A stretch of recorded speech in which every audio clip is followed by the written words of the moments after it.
pueden consultar ahí. Yo creo que el populismo, tal como yo lo aplico, es una manera de hacer política más que una proposición.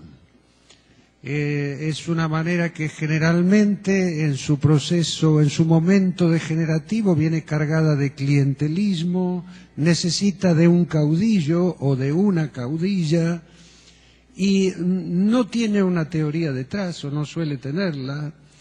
Entonces yo me refería a eso justamente para alertar sobre el peligro de que los métodos redistribucionistas del populismo muy difícilmente puedan encontrar en este momento del desarrollo del modo de producción capitalista las mismas facilidades que encontraron, por ejemplo, aquí en nuestra América Latina en los años 50, Vargas, Perón y otros líderes que son considerados populistas.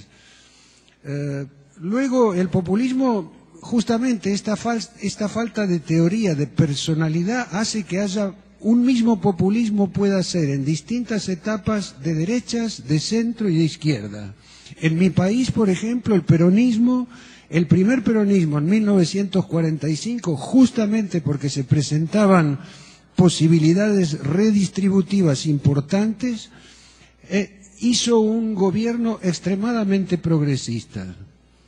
Sobre el final, sobre su segundo mandato, cuando empezaron los problemas económicos, en la medida en que no tiene una teoría para avanzar, se convirtió en una caricatura de sí mismo. Este mecanismo se repitió en 1973. Volvió Perón a la Argentina impulsado por sus fuerzas de izquierda, por los montoneros que proponían el socialismo nacional, y terminó apoyando la AAA e instalando en el gobierno a su mujer, que no tenía la menor idea de nada. Y finalmente el peronismo terminó en 1990 con Carlos Menem, que es el presidente más neoliberal que jamás ha tenido la Argentina, mucho más neoliberal incluso que la dictadura militar. Eso es, desde mi punto de vista, el populismo. Y fíjense ustedes qué interesante, refiriéndonos a la prensa, y termino con esto. La prensa llama populistas a los gobiernos progresistas de hoy en América Latina, gobiernos progresistas en el sentido de que se proponen algo o que han sido llevados al gobierno con ese mandato, pero no llama populista a Berlusconi, que es un gran populista, un populista de derechas, del mismo modo que lo fueron a su manera y en sus circunstancias particulares Margaret Thatcher y Ronald Reagan, por ejemplo.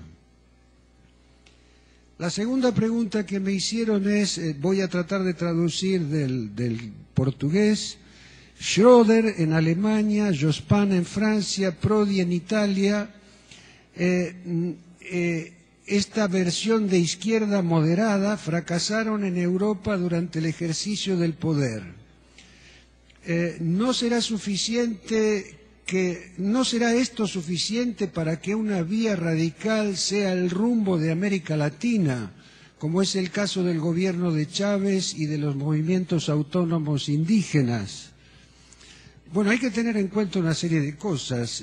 Yo dije que la socialdemocracia terminó fracasando en los países desarrollados, pero recordemos que no fue el caso, por ejemplo, de Willy Brandt en Alemania, de Olof Palme en Suecia, de Harold Wilson en Inglaterra, porque en un momento de auge del capitalismo y en un momento en que era posible redistribuir, estas socialdemocracias cumplieron un papel que fue exitoso y en algunos casos muy exitoso, como en los países escandinavos. Empezaron a fracasar justamente cuando el capitalismo entró en otra fase, cuando, como se dijo aquí, entró en una fase financiera, empezó a bajar la tasa de ganancia, cambió la composición orgánica del capital, en fin, problemas que son de otro orden. Pero la socialdemocracia, en la medida en que siguió planteando la redistribución pura y simple, sin atacar a la base del modo de producción capitalista, es decir, la propiedad de los medios de producción y las relaciones de producción capitalista, la forma en que el capitalismo distribuye, terminaron girando sobre sí mismas y fracasando. Apesar da esquerda mundial não ter discutido sobre a abertura do capitalismo e o direito à propriedade privada, na China comunista isto não afeta as bases ideológicas dos PCs no mundo, levando ao socialismo uma reforma do seu manifesto. Bom. Resposta rápida. Esta pergunta revela uma lógica que tem tradição na esquerda. Qual é esta lógica? Pensar a revolução a partir de um centro. Este centro surge em 1917 em Moscou e em 1919 a Terceira Internacional quase com uma velocidade, uma linha de montagem, cria partidos comunistas no mundo inteiro, por razões óbvias. E o único que conseguiu realmente levar a proposta adiante foi o PC chinês, por razões claras e óbvias. Pela capacidade brilhante em termos analíticos, pela sua força de vontade de realmente enfrentar a longa guerra civil mundial. E, sobretudo, isso agora é a coisa quase mais importante, de se opor no momento certo às reivindicações e às diretivas que vieram do centro. Sem o grupo de Mao Tse-tung, nunca tivesse tido uma única revolução na China. Então, eu proponho para todos os partidos comunistas que ainda gostariam de ter um futuro, de criar nenhuma ligação com nenhum centro, e se tiver, cortar, porque o referencial tem que ser a realidade própria. Segunda pergunta. Não sei se eu consegui em 90 segundos, posso tentar acelerar. É exagerado dizer que os rumos da economia mundial serão determinados por demandas do mercado e por fatores ecossociais? Nem um pouquinho. O que nós temos hoje em dia, a partir da acumulação capitalista, é uma crescente destruição das bases naturais da sobrevivência humana. E ela se manifesta de uma forma assustadora na área dos ecossistemas globais. Eu vou dar um exemplo muito simples para vocês.